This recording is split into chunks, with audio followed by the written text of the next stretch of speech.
दिंडोरी तिलोळी शिवारात स्थानिक गुन्हे शाखेची धडक कारवाई. 50 किलो 131 ग्राम गांजा जप्त.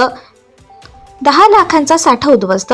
दिंडोरी तालुक्यातील तिलोळी पाडा कोचरगाव परिसरात अंमली पदार्थांची अवैध विक्री करणाऱ्या इसमावर स्थानिक गुन्हे शाखेनं मोठी कारवाई केली आहे.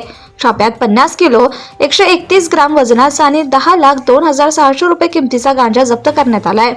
कारवाई कशी उघडकीस आली? 8 डिसेंबर 2025 रोजी स्थानिक गुन्हे शाखेचे पोलीस निरीक्षक रवींद्र मगर यांना मिळालेल्या गुप्त माहितीनुसार तिल्लोळी पाड्यात एक इसम मोठ्या प्रमाणात गांजा साठवून अवैधरित्या विक्री करत असल्याची माहिती मिळाली. या माहितीची खातरजमा करत पथकाने तात्काळ छापा टाकला आणि आरोपीला रंगेहात पकडलं. ताब्यात घेतलेला आरोपी चंदन नामदेव भरसट, राहणार मुक्काम तिलोळी, पोस्ट कोचरगाव, तालुका दिंडोरी. त्याच्या कब्जातून मोठ्या गांजाचा सापटा जप्त असून तो विनापरवाना बेकायदेशीररित्या मानवी आरोग्यावर विपरीत परिणाम करणारा अंमली पदार्थ विक्री करत असल्याचं उघड झालं. त्याच्या विरोधात NDPS कायद्याप्रमाणे गुन्हा दाखल करण्यात आला. गांजा कोठून आणला, कोणाला विक्री करणार होता, पोलीस पथक याबाबत सखोल तपास करतंय. आरोपीचा नेटवर्क शोधण्यावर भर दिला जातोय.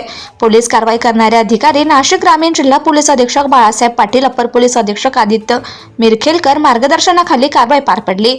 स्थानिक गुन्हे शाखा पथक, पोलीस निरीक्षक रवींद्र मगर, पोलीस उपनिरीक्षक सुदर्शन बोडके, पोलीस अंमलदार विनोद टिळे, संदीप नागपुरे, आबा पिसाळ, माधव साळी, श्रीकांत गांगुर्गे, इम्रान पटेल, रवींद्र गवळी, महाराष्ट्र पोलीस हवालदार Lalita Shirsat. Subscribe now and press the bell icon.